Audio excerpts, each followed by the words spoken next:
Banjo-Kazooie is one of the greatest games for the N64. I remember having this game when I was 8 or 9 years old. I always thought that the game was funny in some ways, but in other ways, it was quite scary. Nowadays, I spend my time researching the betas for video games. I came across many such as Luigi's Mansion and Super Mario Sunshine, but the most interesting seemed to be Project Dream. Project Dream was what was supposed to be Banjo-Kazooie, but for SNES.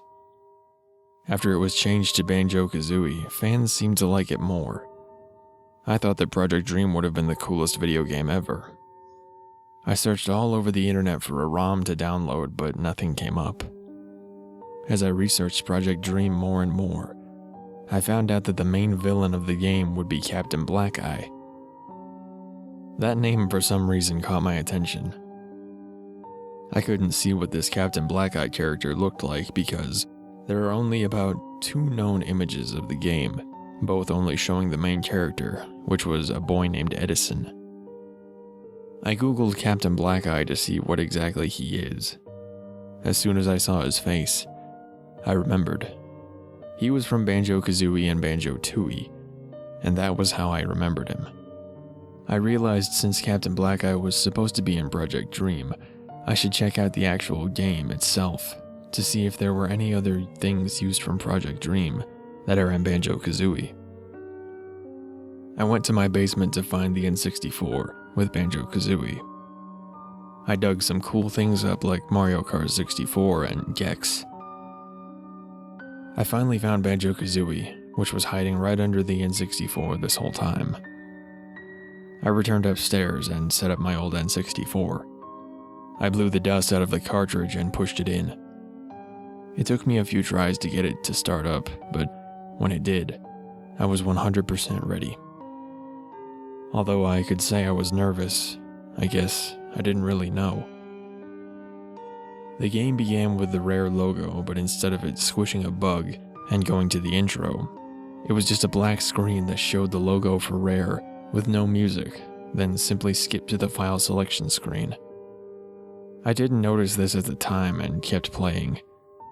The first file was with Banjo laying in bed. This file is from when I first got the game, and I decided it was my best bet to continue on from there. When I selected it, Banjo didn't even wake up. I was a little confused by this, but I wasn't too concerned either. It began at a black screen for about 14 seconds with no audio, except for the witch, Grunty, laughing for the 14 seconds. After the black screen, I appeared in Grunty's lair entrance. I went with what I remembered and walked straight to Mumbo's mountain. When I went there, I didn't see what I remembered. Mumbo was standing in front of the level entrance, sobbing in a corner, sitting down. I interacted with him and Mumbo said, "What was seen will never be unseen." The message kept repeating over and over. It didn't matter how many times I pressed A, he didn't stop.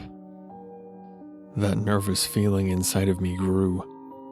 I wasn't sure what to do, but I reset the system to find out what the hell was happening. I thought that just maybe I was at a specific part in the game that I couldn't remember, so I reset the system and tried playing again on the same file. This time the game just automatically brought me to Grunty's lair once again. This time her portrait that was hanging became something different. If I am correct, I believe it was Captain Black-Eye. It shocked me to see this as it was never supposed to be here. I knew this for a fact, and when I saw it, I had an uncomfortable feeling, and I had to shut the N64 off. I was alone that night and couldn't fall asleep. I kept having these strange feelings about that painting. It seemed that there was some way the game sort of knew I wanted to research Project Dream. I went to bed trying not to think about anything Banjo-Kazooie related. I watched TV to help me out, but his face, It just couldn't stop showing up in my mind. I ended up sleeping that night, but when I woke up, I put the cartridge in the N64 once more. It started up normally for once. I actually began the game in Banjo's house and started playing, but also being very cautious at the same time. When I went outside, the audio cut off. A text box appeared with no head to show who was speaking, and it said, "Arr, you pesky bear. You will suffer for stealing me glory." The screen then quickly faded to black. What I saw next was horrifying, not even meant to be in a video game. The screen showed a forest like in the intro to the game. You could see the grass and trees. It was very quiet. The screen stayed there for a good 2 or 3 minutes while I was just watching. Then suddenly Banjo popped up, right in front of the camera, screaming. His pupils were very tiny. I think he had gone insane. Kazooie came out of his backpack with no eyes whatsoever. Banjo began flailing his arms around like he does for one of his attacks in the game. Banjo stopped screaming. He approached the camera and whispered, "It's over. It's all over." Banjo just started to bleed from the eyes and eventually just died. The camera zoomed out for a while, and then Grunty's laugh repeated over and over. I was in shock. I felt like passing out, puking, even crying, but somehow I managed to just sit still and stare down at Banjo. After around 5 minutes, the screen went black. I took the game out, went to my room, and stared at it, trembling in fear. I had no idea what to do.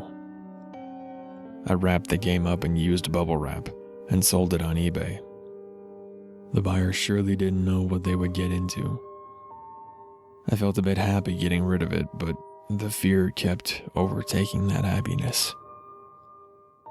I tried emailing Nintendo several times about this, but they would just tell me I'm insane, or tell me that they aren't involved with Banjo-Kazooie.